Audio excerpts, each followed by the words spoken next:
Daqui Marco Souza, do projeto Verdades do Corpo, e hoje quero trazer a segunda parte do vídeo de terapia de trauma, porque para mim este é um tema-chave na revolução do mundo da psicologia e perceber a dinâmica do trauma nos vai ajudar a compreender muito mais o nosso universo interno e, sobretudo, também o universo externo, ou seja, tudo que está a acontecer na nossa sociedade.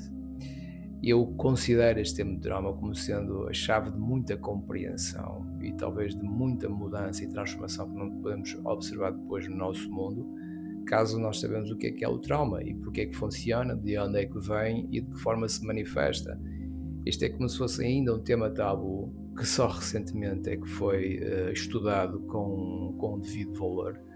Até lá, o trauma era considerado normalizante, ou seja, era uma coisa que era natural nós estarmos no sofrimento e viver através do sofrimento.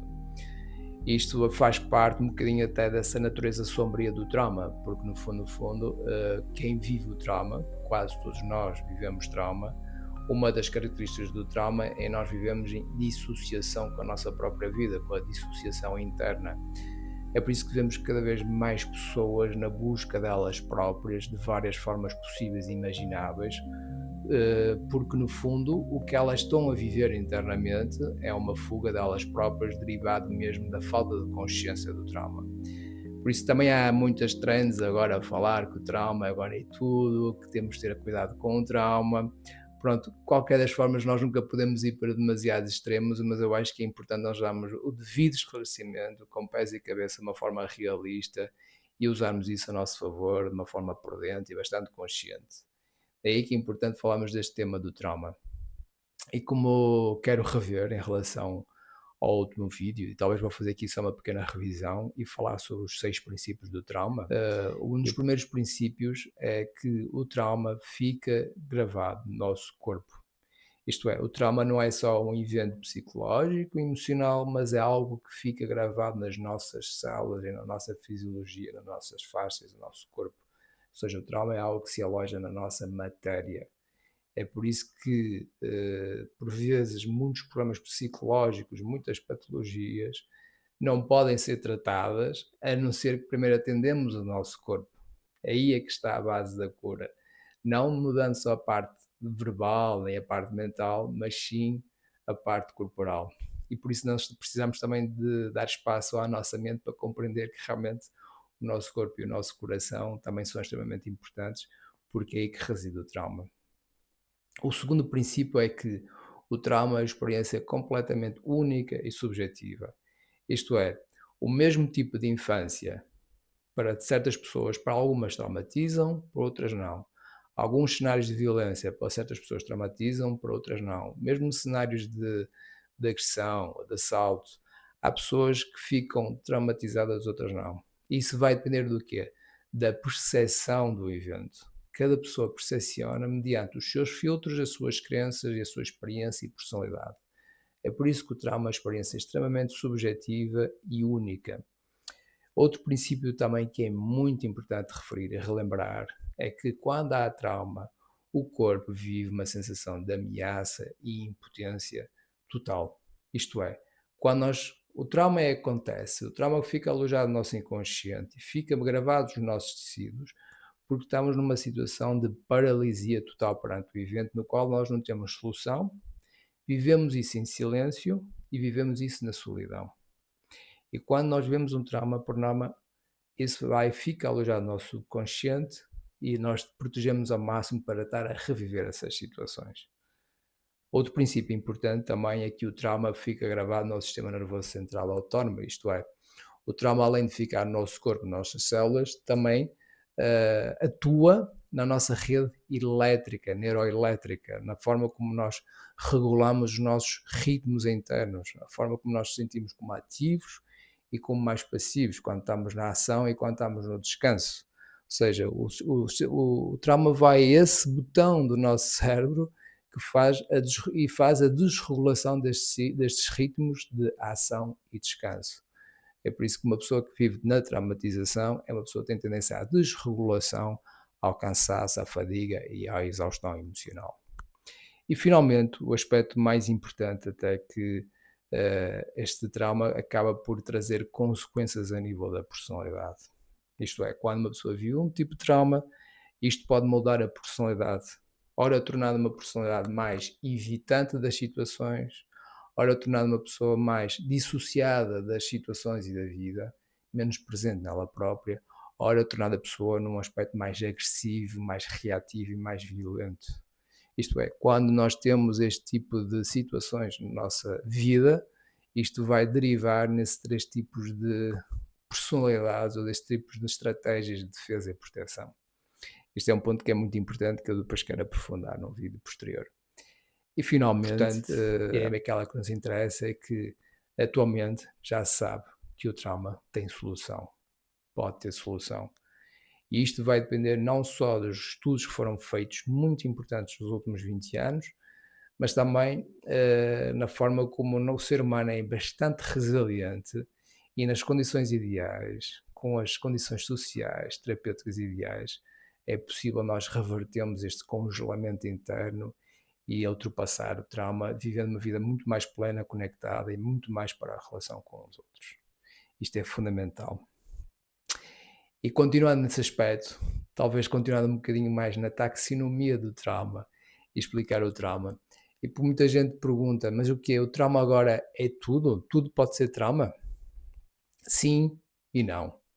Então aqui é importante esclarecer aqui os traumas ou as categorias traumáticas, que isto é mais importante. Existem duas categorias de traumas e aqui talvez vou chamar o trauma com T pequeno e trauma com o T grande. O trauma com T pequeno são chamados traumas, na qual na psicossomática clínica chama-se de jarras psicossomáticas. O que é que isto é? Os Traumas traumas de que T são grande, gota a gota todos os dias, em que a pessoa vive no seu meio situações de abuso, de negligência, de ausência parental, de bullying, em que a pessoa vive num ambiente tóxico e cresce num ambiente tóxico e que normalmente isto acontece sobretudo na nossa infância, quando os pais não têm a consciência nem a educação e são pessoas também igualmente traumatizadas e que por derivada dessa dificuldade acabam por traumatizar as crianças em pequenos detalhes. Ora, por exemplo, através de palavras, ora através de gestos, ora através da manipulação, ora através da omissão, ora através da cobrança. Existem várias formas de mexer com o sistema nervoso muito, muito sensível e muito inocente de uma criança, quando os pais exercem um jogo de poder e manipulação com as crianças. Embora aqui às vezes não exista, muita gente pensa na infância e diz: não tenho muitas memórias da minha infância, acho que a minha infância foi normal, acho que a minha infância foi feliz. Muito possivelmente, talvez esta amnésia da infância acontece porque durante a infância houve muitas vezes essas situações de jarra psicossomática na qual a pessoa teve que conviver com essa dor e levá-la para o inconsciente. E a importância deste tipo de trauma de jarra psicossomática, que realmente acontece não só também na infância, mas pode acontecer, por exemplo, em ambientes tóxicos de trabalho, pessoas que vivem 5, 10 anos no mesmo ambiente de trabalho tóxico, com a relação com os colegas e com o patrão, e na questão da competitividade e na questão da produtividade. Por exemplo, em relacionamentos tóxicos, pessoas que estão comprometidas ou casadas durante muitos anos, pode levar também esta gota a gota todos os dias, de situações traumáticas também de falta de conexão emocional. A questão é que neste tipo de trauma, é um trauma que mexe mais com a personalidade da pessoa. Isto é, os traumas de jarros psicossomáticos mexem com a estrutura da personalidade da pessoa. A pessoa vai criando uma máscara, vai criando uma persona para gerir este tipo de traumas. E aqui eu aconselho vivamente a olhar as 5 feridas emocionais, porque nas 5 feridas emocionais nós temos assim uma espécie de um roteiro que nos ajuda a compreender um pouco como é que funciona esta questão da categoria traumática. E esta é uma das categorias traumáticas. A outro tipo de categoria traumática é aquela já é que é mais mais conhecida através de cenários mais fortes, mais impactantes, e que pode acontecer, como por exemplo, como assistir a um acidente no qual existiram mortos, ou acidentes em que tive risco entre a vida e a morte, podia ter sido casos de violação, doença inesperada, anestesia, digamos, forçada, A anestesia pode causar um processo traumático caso ela não for devidamente administrada e no ambiente seguro, pode causar trauma, porque a pessoa quando está em anestesia está em impotência e a sensação de ameaça é total, porque nos estão a mexer nos órgãos internos, no qual o nosso subconsciente e o nosso sistema nervoso central sabe que não pode agir derivado ao efeito da Não. anestesia. E aqui podemos também dar aqui exemplos, por exemplo, de assaltos, agressões, violência física e moral, hum, situações em que a pessoa, por exemplo, passa por experiências dolorosas entre a vida e a morte. Ou seja, essas situações já são situações mais precisas, são situações mais impactantes, são aquelas que são realmente aquelas chamadas eventos fixos, aquelas situações que realmente são muito mais fáceis de detectar, porque normalmente há sempre um antes e um depois disso acontecer. Quanto que o primeiro aspecto já é algo que é mais mascarado, já é algo que é mais escondido, que é uma espécie de um tema mais tabu também, por assim dizer também. Hum, e por isto que é muito importante nós irmos ao nosso corpo e realmente compreender a importância destas memórias que ficam alojadas no nosso inconsciente. E como é que nós, seres humanos, conseguimos sobreviver com esta tamanha realidade, não é? E aqui é que nós temos algo muito importante no nosso psiquismo que é chamado sistema psíquico de proteção. Isto é, para nós estarmos a funcionar e adaptar e estarmos bem no nosso dia a dia, pagar as contas, conhecer pessoas, trabalhar, nós temos uma parte da nossa mente, do nosso chamado, que é até em termos freudianos foi falar sobre o superego, mas eu prefiro antes usar aqui mais mecanismo de proteção psíquica, em que todas essas memórias traumáticas ficam reprimidas no nosso subconsciente. E assim tem que ser. Porque se eventualmente nós estivéssemos na lente do trauma constantemente, os nossos níveis de desgaste e desregulação interna seriam tremendos, não é? Então é por isso que nós temos esta forma de reprimir as nossas emoções. É por isso que é muito aconselhável muita gente não forçar a cura do trauma, porque acontece que muita gente sente-se obrigado, de certa forma, ou sente-se empurrado, ou mais obrigado a fazer este tipo de cura, quando o seu sistema psíquico de proteção ainda não está preparado para lidar com esta realidade. Mais vale estar no esquecimento, mais vale a pessoa estar desligada dela própria do que aceder a esta energia emocional. É por isso que o trabalho de trauma é um trabalho que requer profissionalismo, requer tato, requer sensibilidade e intuição, porque sem isso nós podemos estar a correr o risco de desregular imenso a pessoa quando nós vamos a esses lugares difíceis. Por isso que é preciso respeitar muito a questão do trauma e perceber que quando nós decidimos libertar esta carga do nosso subconsciente através, por exemplo, deste método que usa, através da psicoterapia somática, temos que respeitar o livre-arbítrio de cada um. E finalmente, algo que acho que é muito importante também referir, é que na nossa história de vida como pessoas, o trauma vem de 4 lugares temporais. Pode vir da nossa história contemporânea, por exemplo, um trauma de assalto, um trauma de acidente, pode acontecer numa situação em que nós temos 18, 19 anos de idade, são traumas mais recentes, digamos, são mais fáceis de olhar e são mais fáceis de ir diretamente e perceber o que é que é. Podem vir traumas também da nossa infância, tal como já falámos anteriormente. Podem existir traumas que podem vir do período intrauterino, isto é, já está comprovado cientificamente que as nossas células gravam as emoções da nossa mãe dentro do útero materno, isto é, uma mãe traumatizada leva um filho traumatizado, pode ocorrer esse risco também. Situações em que a mãe vive durante a gravidez incute-se também no inconsciente do bebê e fica gravado nas células, são chamados traumas pré-verbais.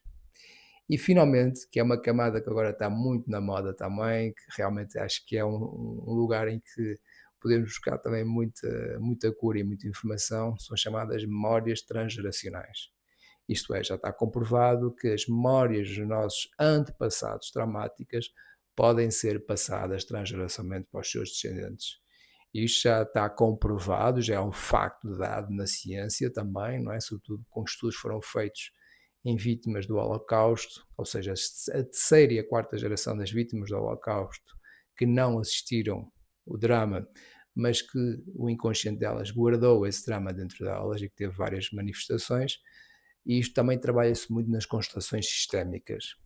O grande senão é que nas constelações sistémicas, quando nós vamos a certas situações traumáticas, a pessoa que está a facilitar o trauma necessita obrigatoriamente ter formação de trauma. Porque se caso a pessoa ir a lugares traumáticos e a pessoa que está a facilitar não ter esta consciência ou este trabalho interno, pode correr o risco de retraumatizar mais ainda a pessoa. Isto aqui é uma espécie de uma à parte que eu faço em relação a esta questão das constelações sistémicas. Aqui é muito importante falar e respeitar esta questão do trauma. O que eu quero dizer é que realmente o trauma atravessa todos os lugares da nossa vida e atravessa todos os lugares da sociedade. E o meu objetivo e a minha missão aqui é, juntamente com a pessoa, de mãos dadas, olhar por esses lugares de uma forma segura e, ao olhar por esses lugares, transformar o trauma numa resposta criativa. Porque tal que há uma lei da energia que diz toda a energia, não há nenhuma energia que se perde, a energia transforma-se, a lei de Lavoisier, e isto aplica-se exatamente com o trauma. O trauma exatamente é o mesmo processo, o trauma nunca pode ser apagado, ele tem que ser olhado de uma forma segura, com condições, de uma forma conectada, para transformar o trauma em algo mais criativo para nós próprios. E é isto que faz com que a nossa sociedade poderá também evoluir de uma forma mais amistosa e mais igualitária. Porque a base de tudo que nós vimos à nossa volta são pessoas que estão traumatizadas, dissociadas, pessoas que estão na resposta de fuga e de ataque, sobretudo os líderes que estão à nossa frente. Espero que este vídeo tenha esclarecido ainda mais um pouco sobre a importância deste tema. Sei que estou a fazer aqui um breve resumo e eu também quero tornar estes vídeos o mais breve possível, embora isto aqui já tenham superado um pouco o tempo que eu estava à espera. Mas eu quero, numa terceira parte agora, ir para um lugar mais prático sobre a forma como se lida com o trauma. E eu espero que este vai ser também uma espécie de um estímulo para assistirem e que este tema vos traga muitas respostas e que motive a procura deste tipo de trabalho que eu considero como sendo cada vez mais importante na nossa sociedade. Obrigado por estarem aí, obrigado pelos comentários, pelas partilhas e até já.